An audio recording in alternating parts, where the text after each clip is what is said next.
السلام عليكم ورحمة الله وبركاته. أسعد الله أوقاتكم بكل خير أصدقائي الأعزاء. امبارح كنا مشغولين بمباراة يوفنتوس ولاتسيو وديربي ميلانو اللي انتهى لصالح انتر ميلان ب5 أهداف مقابل هدف وحيد لميلان. مباراة كانت ملحمية. غاب عن ذهننا انه برشلونة راح يلعب مع ريال بيتيس، ومش اي مباراة كانت تاريخية. برشلونة اعاد للاذهان، برشلونة 2011 2015، برشلونة المتعة والإثارة والتكتيك. امبارح تشافي تجلى. الله على برشلونة، الله على أداء برشلونة، الله على روعة ليفاندوفسكي وتحرك ليفاندوفسكي وهدف ليفاندوفسكي. هذا هو برشلونة الذي ينتظر عشاق كرة القدم. دائما الأفرقة الكبيرة بتفرح لفرحها، بتفرح لما تكون بتقدم مستويات ملفتة جدا. امبارح ما تسنى إلي إني أحضر المباراة، ولكن شفت ملخص المباراة، شفت عديد اللاعبين، شفت جمهور برشلونة، حسيت بفرحة جمهور برشلونة إنه أخيرا صار عندنا ظهير أيمن.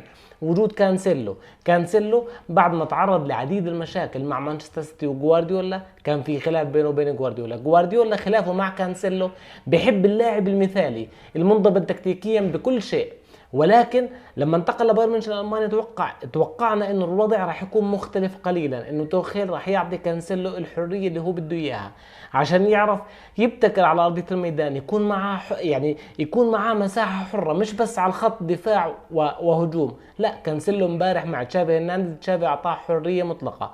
لذلك شفنا كانسيلو بتجلى على ارضيه الميدان، بتحرك في اكثر من رقعه بارضيه الميدان. شفنا الهدف الخامس وروعه الهدف الخامس، مراوغاته مره والثانيه. فعلا الله على برشلونه، الله على متعه برشلونه.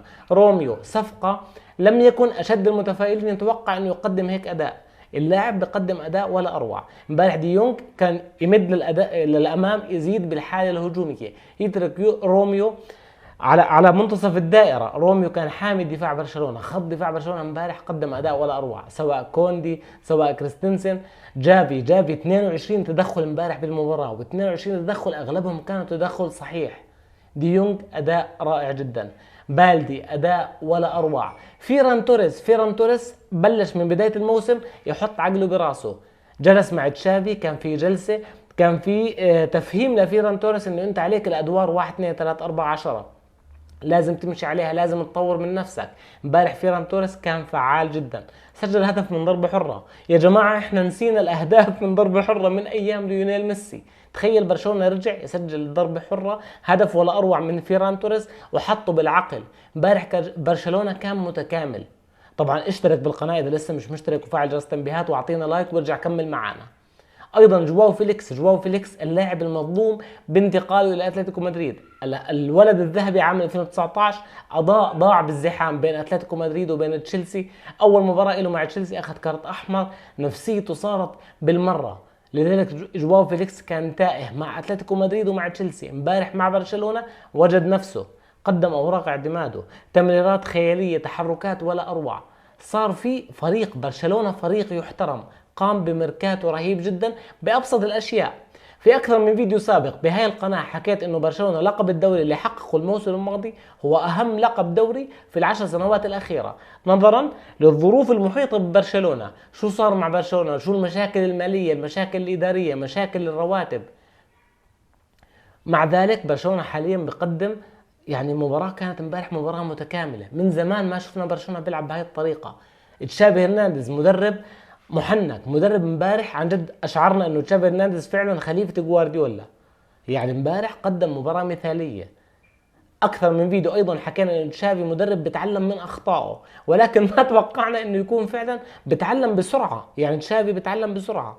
جمهور برشلونة بعد مباراة امبارح ما بده يرجع يشوف سيرجيو روبرتو ظهير ايمن نهائيا، حتى لو انصاب لا قدر الله كانسيلو يلعبوا بدون ظهير ايمن، لانه المباراة اللي لعبها كانسيلو امبارح مين سيرجيو روبرتو؟ مين ظهير ايمن؟ عن جد رجعنا لايام داني الفيز، رجعنا لايام لما كان عند برشلونه ظهير ايمن ظهير ايسر.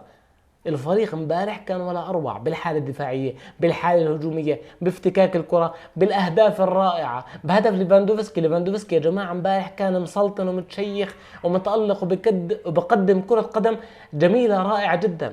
عن جد مش تطبيل لبرشلونه، ولكن برشلونه، ريال مدريد، مان سيتي، مانشستر يونايتد، ليفربول، يوفنتوس، ميلان، الانديه العريقه هاي بتنبسط انت لما تقدم اداء من عبق الماضي، من ايام الزمن الجميل. امبارح برشلونه من ايام الزمن الجميل، مباراه تكتيكيه بامتياز. لازم برشلونه فعلا يبني على هاي المباراه، ولكن حيكون امام تشافي مطب كبير جدا انه مين راح يلعب ومين راح يقعد على الدكه، لانه عندك لامين يامال، عندك عديد اللاعبين الموجودين الرائعين، جوندوجان ايضا خط وسط، بيدري يعني تتخيل اسماء بيدري، جوندوجان، جافي، ديونج، روميو، اسماء رائعه جدا. بالهجوم حدث ولا حرج، حتى رافينيا امبارح يعني جاي من مع البرازيل، كان مع المنتخب ومسافر وكذا وتعرض للانتقادات، ولكن رافينيا ايضا قدم اداء رائع جدا. ولسه بس يرجع اروخو شوف الدفاع. تيرشتيجن ايضا كان حاضر بتصدياته. امبارح بيتيس قدم اللي عليه على امكانياته. شفنا ايسكو امبارح مع بيتيس، ايسكو لسه عايش، ايسكو بدنا نزغرت ايسكو. حسينا امبارح انه ايسكو ايام ريال مدريد، يعني شوي ايسكو. بارترا ايضا لاعب جيد. الشادي جميل اللي كان مع برشلونه كمان قدم اداء كويس رغم الخساره بخماسيه، ولكن بيتيس قدم شويه لمحات. ولكن برشلونه امبارح كان متكامل. كيف مانشستر سيتي امام ريال مدريد في النصف نهائي دوري ابطال اوروبا كان وصل للكمال الكروي، امبارح ما بدنا نحكي انه برشلونه وصل للكمال الكروي، ولكن تقريبا وصل 97% للكمال الكروي. انت بتحكي عن جواو فيليكس، كان يعني كان شبه نفسيته زباله باتلتيكو مدريد، ونفسيته سيئه جدا مع تشيلسي، ويلعب مع برشلونه ويقدم هيك اداء. انت شفت كيف موه لقطه الهدف، تمرير يعني بتحسه اعطى اسيست ولا اروع بدون ما يلمس الكره. كانسيلو كان يعزف عزف امبارح، كانسيلو امبارح لا ابالغ صدقا المباراه اللي لعبها بيعلم اظهره اوروبا كيف يلعب كره قدم. انا مش عارف لغايه اللحظه يعني ليش ايش جوارديولا شو مشكلته مع كانسيلو بالضبط، او بايرن ميونخ الالماني ليش استغنى عن كانسيلو؟ لاعب بجوده كبيره جدا. يا اخي ما بدنا اياه يدافع، غطي ظهره بالدفاع، خليه بس للهجوم. زي ما كنا نحكي ايام ما كان مارسيلو مع ريال مدريد، كان مارسيلو يقدم ادوار هجوميه رائعه جدا، ولكن بالدفاع كان يعاب عليه احيانا. اما كانسيلو اليوم بقدم كل شيء على ارضيه الميدان.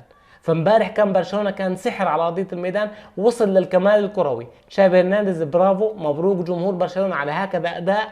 يعني هذا الموسم اقل شيء نصف نهائي دوري ابطال اوروبا على اللي شفناه امبارح. هيك جمهور برشلونه بده، مش انا.